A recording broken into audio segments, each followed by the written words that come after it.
السلام علیکم ورحمۃ اللہ وبرکاتہ۔ الحمد للہ والصلاة والسلام علی رسول اللہ، اما بعد۔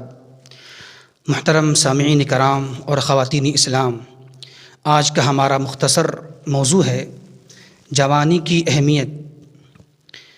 محترم سامعین، اس دنیا میں انسانی زندگی کے 3 دور ہیں، 3 مراحل ہیں۔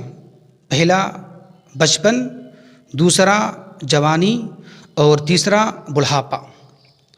بیچ کا دور جو ہے یہ بڑا قیمتی ہے اور اس کی بڑی اہمیت ہے، اور یہ دور، اس دور کے اندر طاقت و قوت، سمجھ بوجھ کی صلاحیت، خواہشات نفسانی بہت زیادہ ہوتی ہے۔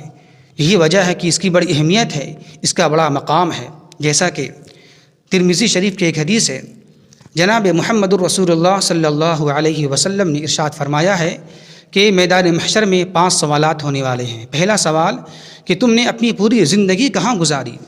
دوسرا سوال کہ تم نے اپنی جوانی کے ایام کہاں گزارے؟ تیسرا اور چوتھا سوال کہ تم نے مال کہاں سے کمایا اور کہاں خرچ کیا؟ اور 5واں سوال کہ تم نے اپنی علم کے مطابق کتنا عمل کیا؟ تو محترم سامعین، آپ ذرا غور کریں، پوری زندگی کے اندر میں جوانی بھی آتی ہے، لیکن خصوصاً اور خاص طور سے اللہ تبارک و تعالیٰ خاص کے جوانی کا سوال کرے گا۔ کیوں ایسا؟ ایسا اس لیے کہ جوانی کے ایام، جوانی کے جو اوقات ہوتے ہیں، اس کی بڑی اہمیت ہے، اس کا بڑا مقام ہے، اور یہ بڑا قیمتی ہوتا ہے۔ اور عام طور سے جوانی کے جو ایام ہوتے ہیں، ایک انسان اپنی خواہشات نفسانی کو لے کر بہت آگے نکل جاتا ہے اور اپنی خواہشات نفسانی کو پورا کرتا ہے، اور اس ایام میں، ان اوقات میں سمجھ بوجھ کی صلاحیت اور طاقت و قوت بہت ہی زیادہ ہوتی ہے، اس لیے اس کی بڑی اہمیت ہے، اس کا بڑا مقام ہے۔ تو اس لیے اللہ تبارک و تعالیٰ خاص طور سے جوانی کا بھی سوال کرے گا۔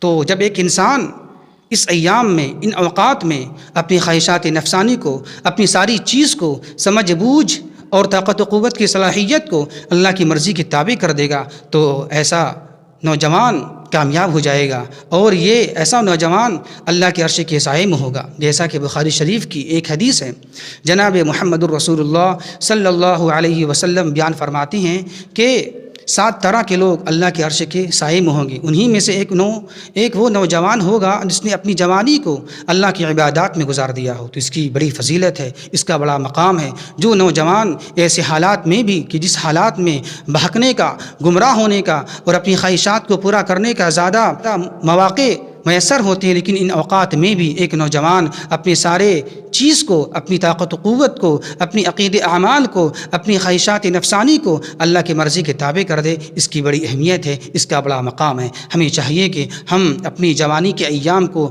اور لمحات کو اور ان سارے اعمال کو، اپنی مرضی کو اللہ کی مرضی کے تابع کر دیں۔ اللہ سے دعا ہے کہ اللہ تبارک و تعالی ہمیں صحیح سمجھ کی توفیق عطا فرمائے۔ وما توفیقی الا باللہ، والسلام علیکم ورحمۃ اللہ وبرکاتہ۔